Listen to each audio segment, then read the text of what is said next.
É o jornal principal que já está em sua tela. Muito boa noite, bem-vindo.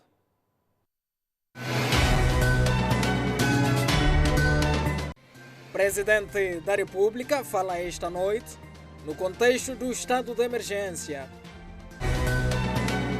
200 médicos recém-formados de costas voltadas com o Ministério da Saúde. Sobre a faturação das taxas de consumo de água, preocupa moradores de Matola 700. O Presidente da República vai falar daqui a alguns instantes, mesmo a respeito do estado da emergência. Mas enquanto isso não chega, vamos às notícias que marcam a atualidade nacional. 4 indivíduos fortemente armados assaltam 2 cidadãs e apoderam-se de 600 mil meticais. O valor estava destinado ao pagamento de poupança de mais de 50 contribuintes no bairro Matolagá. Depois de 9 meses de poupança, os mais de 50 beneficiários esperavam receber os dividendos na passada segunda-feira. E tal como aconteceu em outras 3 vezes, estas cidadãs deslocaram-se a uma instituição bancária onde levantaram pouco mais de 600 mil meticais. De regresso a casa, estas foram interpeladas por 4 indivíduos armados que, sem hesitar, quebraram as janelas do carro e apoderaram-se do dinheiro, tendo de seguida colocado-se em fuga. E as vítimas contam o pânico a que foram sujeitos naquela tarde considerada de azar. De repente nos bloqueou e eles pararam. Tiraram armas, partiram vidros do carro e nos agrediram, levaram bolsas, dinheiro e tudo. Todos estavam armados, sim.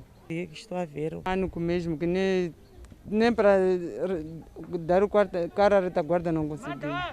Pistolas. Quando olho daquele lado também estou a ver pistolas. Comecei a gritar ali dentro do carro. Eles já tentaram abrir o vidro do carro e não conseguiram abrir.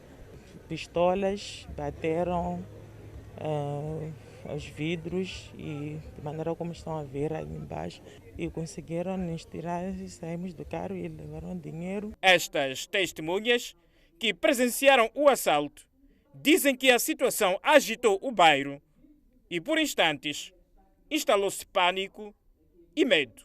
De repente viu o moço a correr, entrar no carro deles.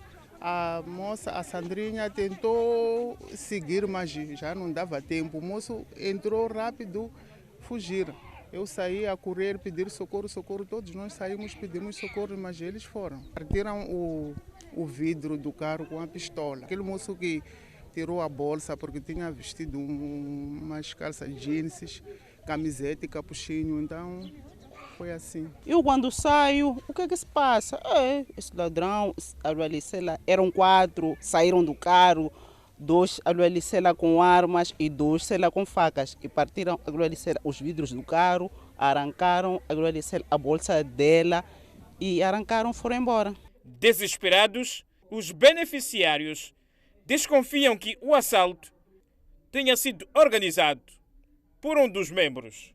Estou mesmo desesperada, por isso não tenho força de nada desde que aconteceu aquilo ali. A Buili, a diretora a bangu leswi nga hi byela swona leswaku mina a ni na swa ku tala va mama leswi ta ka mi byela swona so ku lexi ni xi tivaka a mali yenu yi yiviwi kola a yiviwanga handle yi yiviwi kola maximene maphorisa ni kha ni na wona ma ta hamba justicia i ni swoswi hikwalaho hi nga kona hinkwezwini vinyi va mali hi kombela justicia a ya ha vileli ku kuma mali ya kona hi vilela ku kuma munhu loyi a nga hi tekela mali loyi hi nga na yini laha endzeni hi fili hi ndlala mumbe na ni mali yake munhu ani maprograma aka kwake lamfa jaku mayenja. A Polícia da República de Moçambique, na província de Maputo, promete pronunciar-se sobre o caso oportunamente. A PRM Nampula confirma que a arma de fogo usada para o assassinato do polícia municipal é da corporação. Em conexão com o caso, estão detidos 2 agentes. Adércio Samuel, chefe das Relações Públicas no Comando Provincial da PRM em Nampula, confirmou na tarde desta quarta-feira a detenção dos 2 agentes da UIR que alvejaram Hassani Antônio, membro da Polícia Municipal, que veio a perder a vida a caminho do Hospital Central de Nampula. Dizia, independentemente dos colegas estarem afetos naquela área que faziam patrulha, podem ter agido com excesso de zelo, porém vai se confirmar com a equipa indicada que vai nos trazer o relatório final do trabalho que estão a fazer. Neste momento, a Polícia da República de Moçambique condena este tipo de atitude porque há uma vida que se foi e os 2 membros da PRM encontram-se detidos e decorrem em simultâneo 2 processos, que são criminal e disciplinar, para que os mesmos sejam responsabilizados. Um dos agentes da polícia envolvido neste crime, que era dado como foragido, entregou-se na manhã de hoje na 3ª Esquadra da PRM, na cidade de Nampula. Homem de 34 anos de idade cai do 4º andar e perde a vida no Hospital Central de Nampula. O homem estava internado nos serviços de cirurgia daquela unidade hospitalar.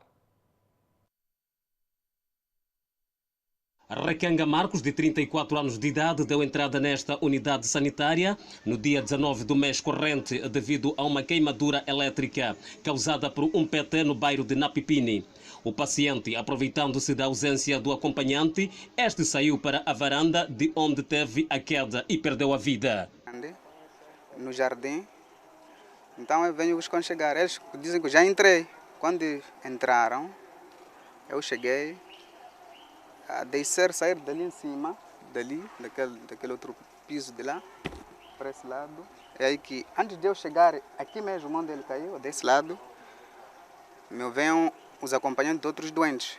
Dizem que o teu irmão já se desamarou-se. Ele já está a andar, já está a correr, já está a andar. É melhor correr agora e lhe levar para lhe amarrar. É aí que eu voltei, antes de receber aquela família, voltei para lá em cima e encontrei quando já tinha se lançado para o chão. Sim. A porta-voz do Hospital Central de Nampula, Dalva Costa, confirmou o sucedido. Tratava-se de um doente de 34 anos, masculino, com transtornos mentais e que estava internado nos nossos serviços de cirurgia por uma queimadura elétrica que evoluiu para uma infecção, né, uma ferida infectada. Este contraiu a queimadura elétrica há 10 dias, quando tentava subir um poste de energia, um PT. Não sabemos quais foram os motivos desta tentação de subir no poste do PT. No entanto, por ter um antecedentes de transtornos mentais, o hospital autorizou este doente para estar internado com um familiar, isto é, um acompanhante. E tudo ocorreu quando, por volta das 12 horas, este familiar saiu para ir receber uma visita, que sabemos que estamos em restrições de visitas por causa do coronavírus. Ele saiu para ir receber as suas refeições e, neste momento, infelizmente, este doente conseguiu sair do seu leito, correu e aconteceu o que aconteceu.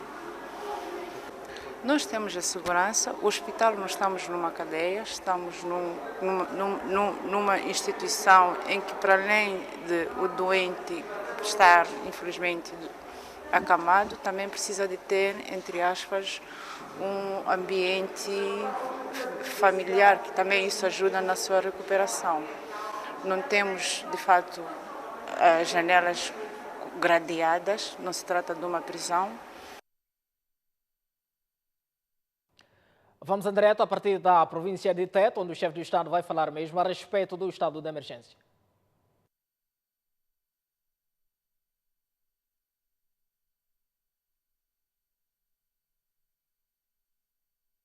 A fazer-se a sala a partir da qual vai se dirigir à nação, mesmo a respeito do estado ou da emergência, reina muita expectativa em torno daquilo que será o pronunciamento do chefe do Estado, se haverá relaxamento de certas medidas, ou mesmo o chefe do Estado vai optar por mais uma prorrogação, tendo em conta que já se avança que há condições para que o chefe do Estado avance com mais uma prorrogação. Cá está, o chefe do Estado já se faz ao pódio para se dirigir aos moçambicanos, mesmo a respeito do estado da emergência. Um dado interessante é que o chefe do Estado encontra-se neste momento na província de Tete, onde está a trabalhar desde o dia de ontem.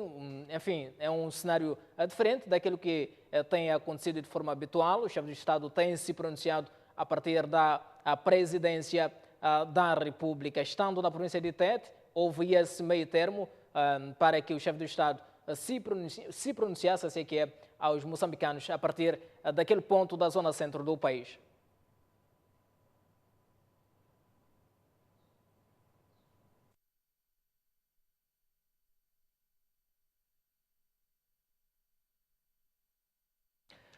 Não há condições para já para avançar na província de Tete, onde o chefe do Estado vai se dirigir à nação, ou já está-se a dirigir à nação, mesmo a respeito do estado de emergência. Continuamos com as notícias que dominam a atualidade nacional. 200 médicos recém-formados estão revoltados com o Ministério da Saúde devido à suposta falta de lealidade e incumprimento no que diz respeito às afetações. Trata-se de profissionais formados em diversas universidades ao nível do país que há mais de 7 meses estão de costas voltadas com o Ministério da Saúde devido a um suposto incumprimento na afetação dos referidos médicos. Segundo os queixosos, que preferem não ser identificados, em 2019 submeteram o certificado ao MISAL para possíveis colocações em diversas unidades sanitárias do país. Os mesmos foram aprovados pelo órgão, porém não lhe foram atribuídos as guias de marcha para iniciar o trabalho. Um problema que arrasta-se até o momento. Nós, na verdade, estamos indignados com a atitude do MISAL. Médicos com colocação do MISAL. E desde então, desde março até agora, ainda não fomos dados as guias de marcha. A lista de colocações era o último passo para iniciarmos com nossas atividades nas diversas unidades sanitárias. A indignação e a forma arrogante e injusta com a qual o Ministério está a tratar o nosso assunto. Nós somos um grupo de mais de 200 médicos já colocados. O Ministério tirou uma lista de colocação, como sempre tem feito, o que significa que é um compromisso legal que tem conosco. E nós aguardamos por muito tempo por essa colocação. Os denunciantes alegam que o Diretor Nacional dos Recursos Humanos, Norton Pinto, garantiu que a instituição já tinha orçamento para a contratação dos médicos. O Diretor Nacional dos Recursos Humanos e garantiu-nos que as colocações tinham efeito, sim. Era uma forma de organização, organizar melhor, de acordo com as necessidades das diversas províncias, e que havia dinheiro, havia cabimento orçamental para todos os médicos. Aguardado por vários meses, isso não aconteceu, com a justificativa da parte do Ministério de que não estavam a aguardar a aprovação do Orçamento do Estado. Aprovou-se o Orçamento do Estado, voltamos a aproximar o Ministério e o discurso muda. Temos dinheiro, sim, mas o dinheiro que temos, houve um desvio de fundos, foi usado para pagar EPIs, equipamentos de proteção individual. A TV Sucesso está na posse de uma conversa do WhatsApp entre o Diretor Nacional dos Recursos Humanos e os recém-formados do dia 17 de março, onde o mesmo promete que os médicos já colocados seriam contratados. Uma promessa que até então... Já estão criadas condições para entrar novamente em direto, a partir da província de Tete, onde o chefe do Estado vai falar à nação. Hoje temos 1.748 casos. Isto quer dizer que nos últimos 30 dias duplicamos o número de infecções. Tudo isto significa que não estamos apenas a aumentar a taxa de incidência, mas estamos a aumentar a velocidade de propagação da doença. Durante o período da vigência do estado de emergência, a evolução da epidemia da Covid-19 em Moçambique foi caracterizada por aumento do número de casos, hospitalizações e óbitos, alteração do padrão de transmissão, alastramento da transmissão do vírus para todas as províncias do país e para um crescente número de distritos. Por outro lado, constatamos a ocorrência progressiva de mais casos de transmissão local. Confirmamos o surgimento da transmissão comunitária nas cidades de Nampula e Pemba e constatamos ainda o risco iminente da transmissão comunitária atingir a província e a cidade de Maputo. Vivemos hoje em Moçambique uma situação que é atravessada por duas tendências de internamentos e de óbitos. Conseguimos, deste modo, reduzir uma eventual pressão sobre o Sistema Nacional de Saúde e cidadãos ajudaram a mitigar a velocidade de transmissão da doença. Fomos capazes de reduzir a percentagem diária de crescimento de novos casos de infecção e, consequentemente, de internamentos e de óbitos. Conseguimos, deste modo, reduzir uma eventual pressão sobre o Sistema Nacional de Saúde e salvar muitas vidas. Não fosse a nossa intervenção pronta e firme, a situação séria, hoje muito mais dramática, por um lado, muito mais. A epidemia de Moçambique parece estar ainda longe de atingir o pico da sua evolução. Não podemos abrandar, de modo nenhum, os esforços para retardar a transmissão da doença que, no último mês, ganhou um crescimento sem precedentes. Não podemos, igualmente, ignorar a gravidade da evolução da Covid-19 no conjunto dos países que fazem fronteira com Moçambique. Temos, pois, que ter duas certezas. Temos que manter uma visão balanceada para avaliar a nossa situação atual e para antever o nosso futuro. E não podemos vacilar na manutenção de medidas e comportamentos responsáveis. São essas medidas que têm funcionado como um verdadeiro escudo para a defesa da nossa saúde pública. Compatriotas, os impactos da epidemia da Covid-19 a nível global, continental e nacional são profundos na perda de vidas humanas, mas também se fazem sentir de forma gravosa na economia e funcionamento da sociedade. Foi esta razão que determinou que 4 níveis definidos no plano de contingência da epidemia em Moçambique, o país aplicasse apenas medidas restritivas até o nível 3. Esta decisão foi tomada de forma deliberada, cautelosa e consciente. A estratégia por nós adotada minimizou convulsões sociais que foram observadas em outros países que declararam o confinamento total, pois, em nome da proteção da saúde pública, muitos cidadãos ficaram desprovidos de recursos básicos para o seu sustento e das suas famílias. Nestes 4 meses, conseguimos atrasar a evolução da doença. Ganhamos tempo para preparar o nosso sistema de saúde e fomos capazes de testar a disciplina e a criatividade do nosso povo do Rovuma ao Maputo, do Índico ao Zumbo. Mais do que proteger o Sistema Nacional de Saúde, queremos proteger a vida dos nossos cidadãos, dos nossos pais e filhos, dos nossos trabalhadores, dos profissionais de saúde e dos membros das Forças de Defesa e Segurança. Numa só palavra, a nossa prioridade é proteger a vida dos moçambicanos e dos cidadãos estrangeiros que aqui residem. Os resultados que alcançamos foram fruto do aconselhamento dos órgãos de consulta do Presidente da República, que foram decisivos na definição de estratégias sabiamente materializadas por profissionais de diversas áreas. Deve merecer particular destaque a Comissão Técnico-Científica e os profissionais de saúde, que desde a primeira hora têm revelado um notável contributo nesta batalha coletiva.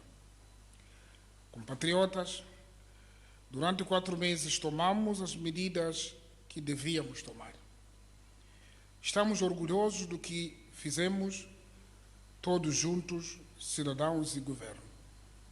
Estamos orgulhosos porque uma grande maioria implementou com consciência as recomendações de comportamento individual e social que todos conhecemos.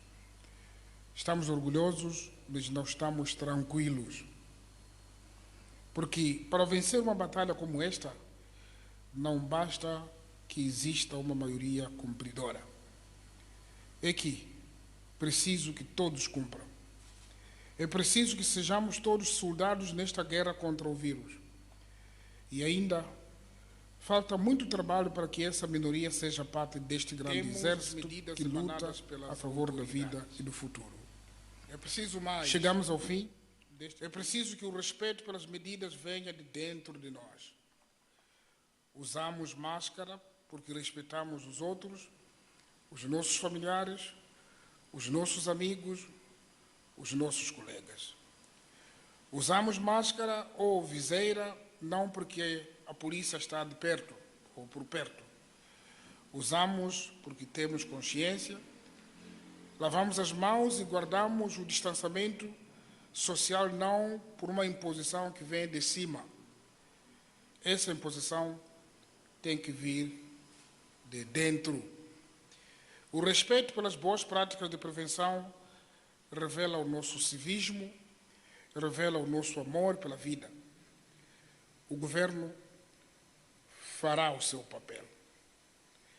Mas terá que contar com o apoio e a solidariedade de todas as moçambicanas e todos os moçambicanos. O que vai suceder nos próximos tempos será ditado pela evolução da epidemia em todo o território nacional. Como governo e aconselhados pela Comissão Técnico-Científica, iniciamos um diálogo produtivo com os diversos setores da sociedade para, de forma gradual e diferenciada, definir a retomada das várias atividades. Essa tão desejada retomada de atividades será conduzida de forma faseada e com critérios dirigidos para cada setor. Pretendemos consolidar os passos já dados. E queremos dar passos seguros para uma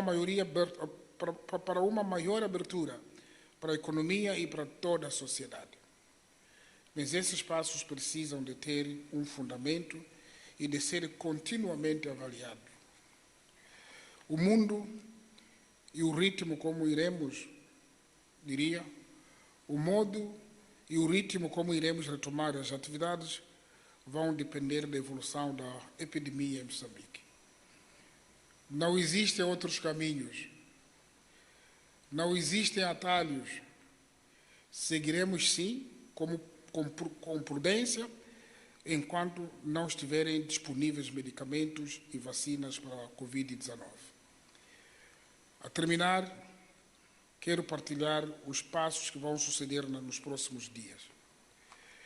Dando cumprimento ao estipulado na Constituição da República, enviarei amanhã o relatório à Assembleia da República e logo a seguir tomaremos decisões sobre as estratégias e as medidas que iremos adotar para o nosso futuro imediato. Tornaremos públicas essas medidas através de uma comunicação à nação. Enquanto isso, apelamos a todos que valorizemos o quanto conquistamos nestes 120 dias. Tudo o que conquistamos não tem preço. Foram vidas que foram salvas.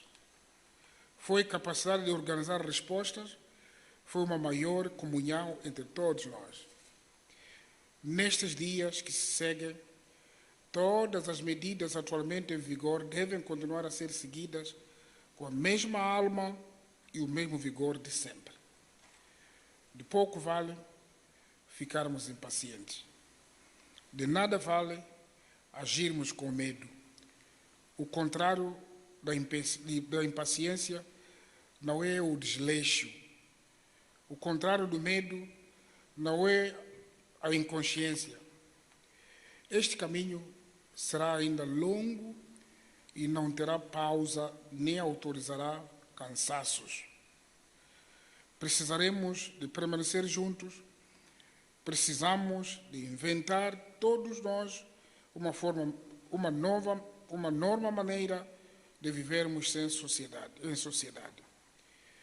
Inspirados no nosso hino nacional, devemos unir os milhões de braços para transformá-los numa só força. Essa força vencerá a pandemia. Muito obrigado pela atenção dispensada. Muito obrigado, Excelência.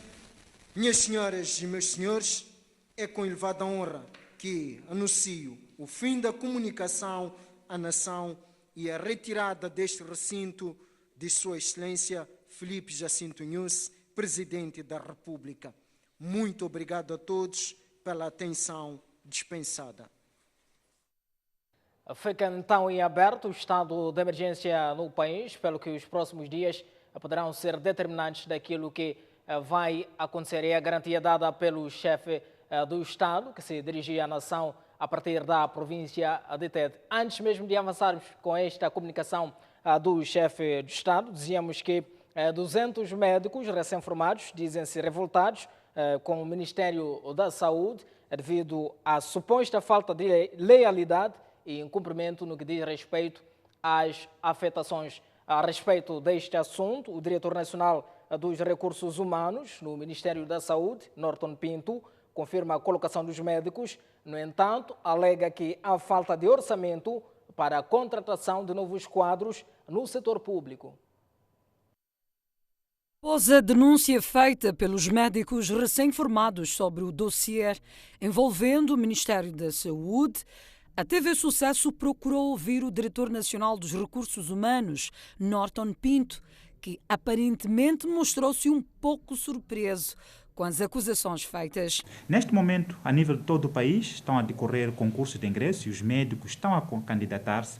Eventualmente, esta questão que está aí colocada tem a ver com esta aparente demora, porque no contexto anterior, enquanto decorria esse processo de concurso de ingresso, nós íamos contratando, o que faz com que no presente ano 2020 não seja possível. Há um motivo especial para isso?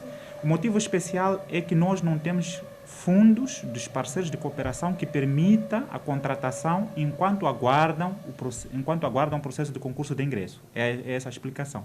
Para justificar o incumprimento, Norton recorre à Lei número 25/2013, do artigo 11, que aprova o Estatuto do Médico na Administração. Para quaisquer categorias e funções das diversas carreiras, a nomeação é em função do resultado de um concurso específico para o preenchimento dessa vaga.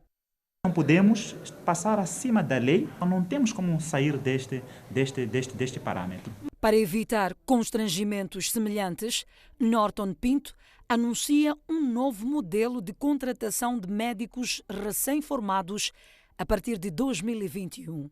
De referir que, devido a essa situação em que estamos a atravessar, por exemplo, há uma pressão da parte dos médicos dizendo que querem iniciar as atividades, mas nós não temos as condições, a partir de 2021 nós não vamos implementar a figura de colocação. Como é que vai funcionar?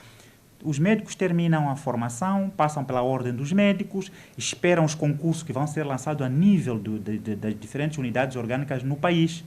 E nós, como é que vamos fazer a monitoria? Vai ser com base nos lugares criados ou nas vagas que vão ser aprovados através do orçamento do Estado. Então, será este o procedimento nos próximos tempos. É para evitar essa situação, porque não temos recursos financeiros de parceiros de cooperação. Refira-se que até o fecho da nossa reportagem, os médicos continuavam sem nenhuma resposta do MISAU. Sobre a faturação das taxas de consumo de água, preocupa moradores da Matola 700, na autarquia do mesmo nome. Os moradores dizem que há famílias que chegam a receber a fatura do consumo mensal de 20 mil meticais. O grito de socorro dos moradores da Matola 700 é quase uma réplica de outros vindos de muitas famílias que manifestam indignação com o alegado sufoco resultante da faturação injusta da provedora pública de água potável. 3 pessoas, 19.231,77. 1.010 metros cúbicos. Socorro. Socorro. Pedimos a quem de direito que dê um travão nestas brincadeiras. São de muito mau gosto. Até esses valores aqui nos tira sono. É 3.440. Até no mês passado, junho, paguei 540 e qualquer coisa. 9 mil fatura corrente, mais um pouco de acordo. Como é que eu vou pagar essas faturas? Não é possível. Vai pagar primeiro, depois vem reclamar. Vou pagar o quê? Vou pagar uma coisa que nem utilizei. Para pagar, eu pagava quase pelo menos, no máximo, são 300 e tal para 400. Mas estão a vir 1.200 e tal. Os queixosos sublinham que a situação está a complicar a vida das famílias em contexto da pandemia da Covid-19. Os valores que nos são debitados são exorbitantes. Eu nem tenho a certeza se até fábricas pagam estes valores. Mesmo é um sufoco por excelência. E pedimos a quem de direito que nos explique o que, porque nós não temos onde tirar estes valores para poder pagar águas da região. Eu tenho um acordo, mas estou a ficar sufocada com esse acordo, porque o acordo diz que tens que pagar a fatura corrente e um bocadinho da dívida. Mas mesmo assim não está a dar. A fatura corrente costuma vir 9 mil. Aquela água, quando nós tiramos do bidão, também está a contar a fatura. Talvez seja isso. Eu não sei onde que apanha este valor aqui, porque nem tirar a leitura no contador.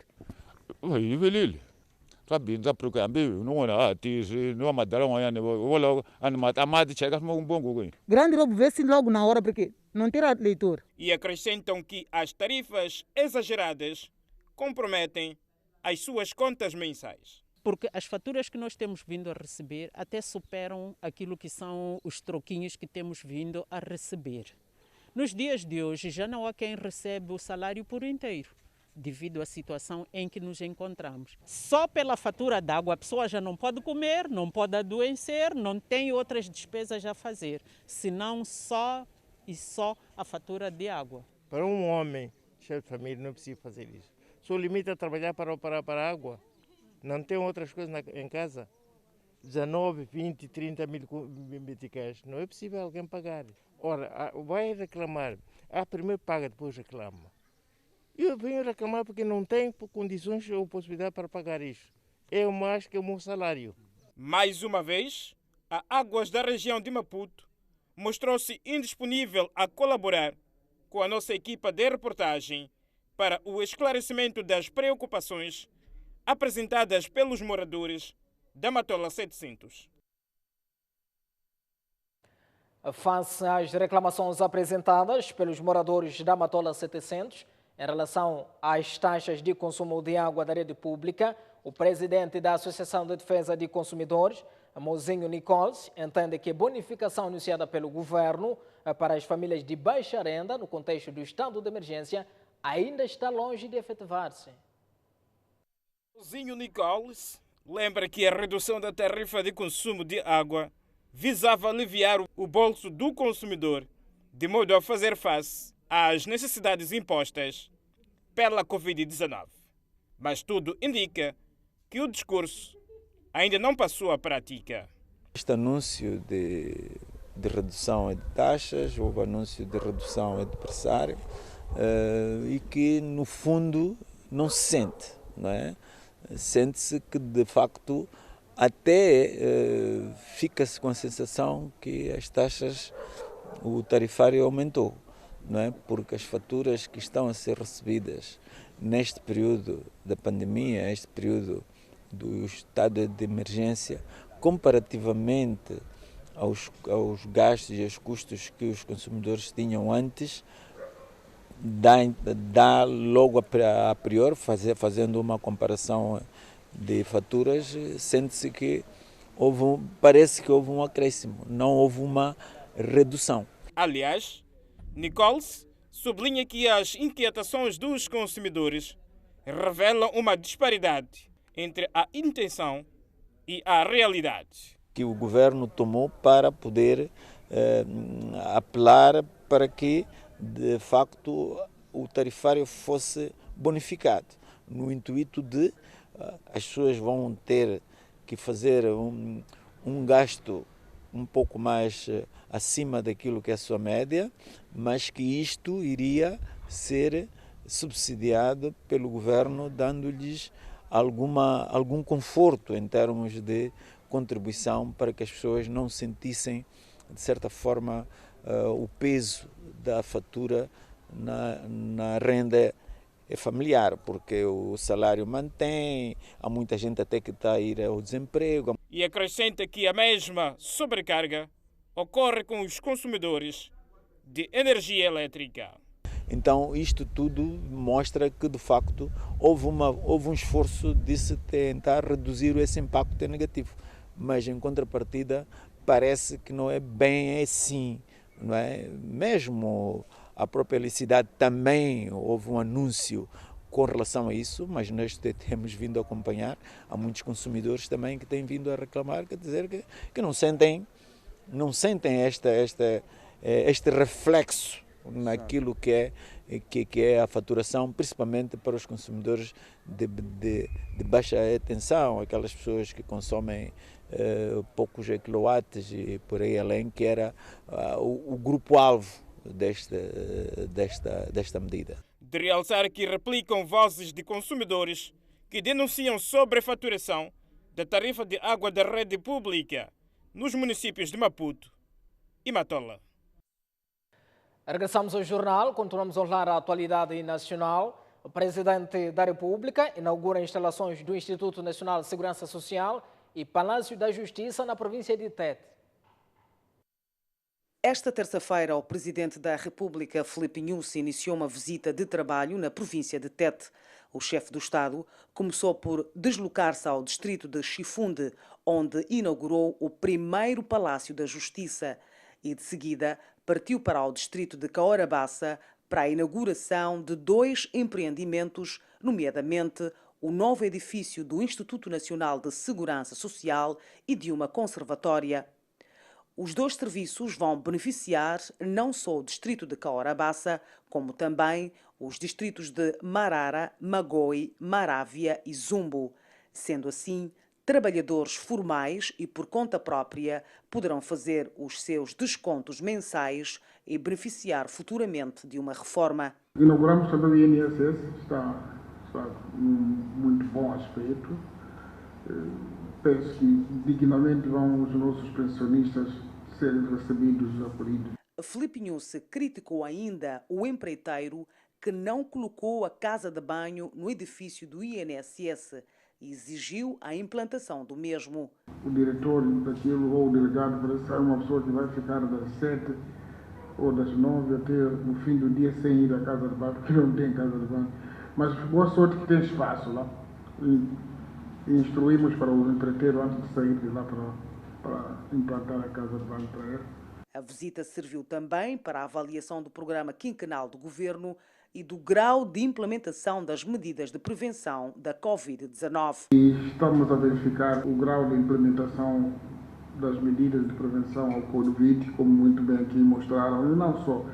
Ao longo do sítio onde passamos, dá para ter ideia do que está acontecendo na vossa província. Estamos a fazer as visitas semi-virtuais, quase, porque primeiro podíamos ter alargado muito mais esse encontro, ou podemos ter feito comícios, mas não vamos fazer, vamos falar, vamos nos comunicar usando a tecnologia. Refira-se que após ouvir as explicações, o chefe do Estado reuniu-se com o governo da província a porta fechada.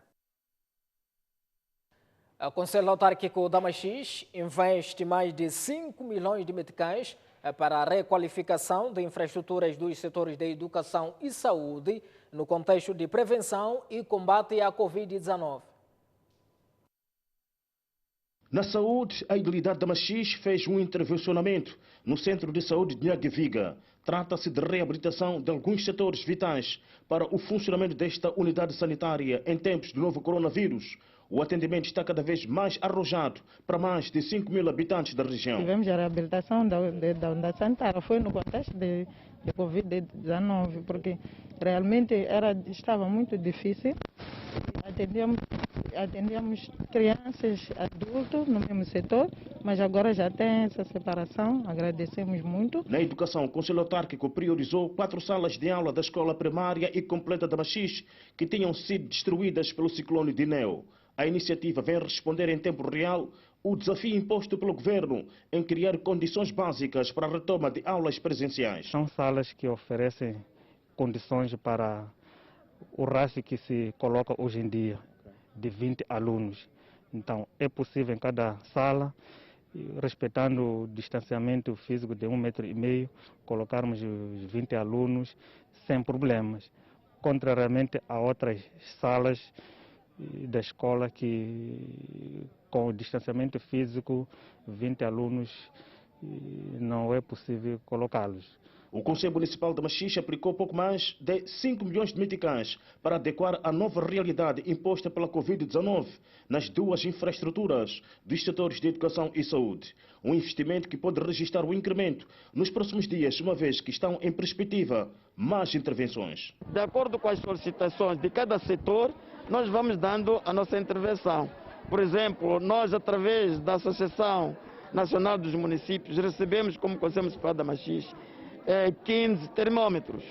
E desses 15 termômetros, nós vamos alocar parte ao setor da saúde, parte ao setor da educação, neste programa de retoma de aulas às escolas secundárias, por exemplo, de segundo ciclo, que não têm esses meios, e nós vamos participar fazendo isso.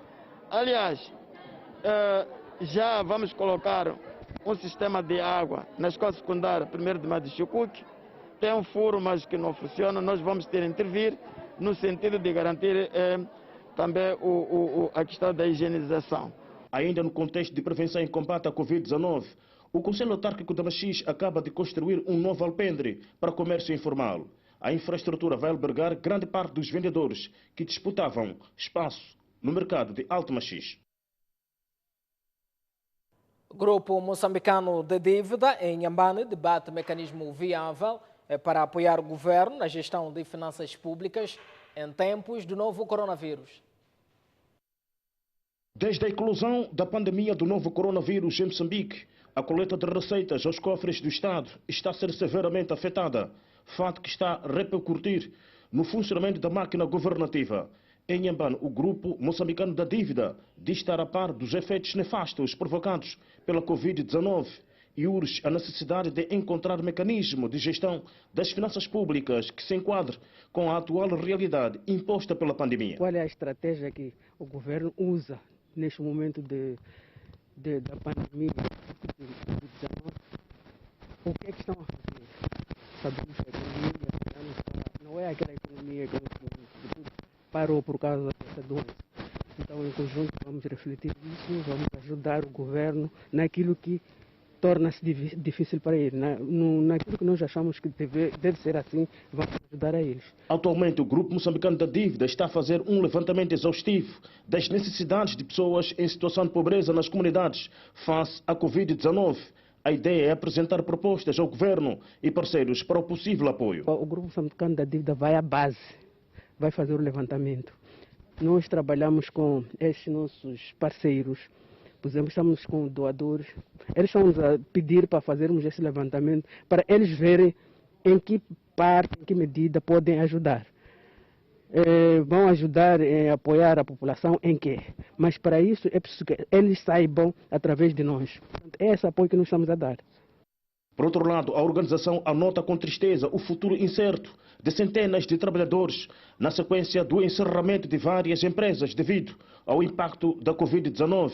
Um cenário que vai deitar abaixo esforços tendentes a reduzir o índice de desemprego. Lamentamos bastante porque, por exemplo, as empresas fecharam.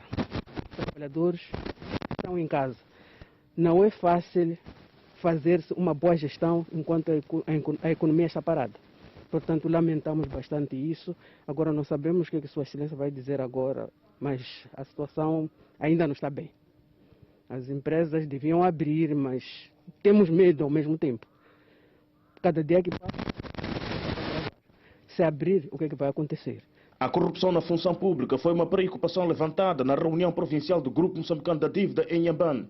No encontro de 2 dias, a organização sugeriu ao governo o aumento de salário como forma eficaz para diminuir o fenômeno que está a retardar o desenvolvimento do país.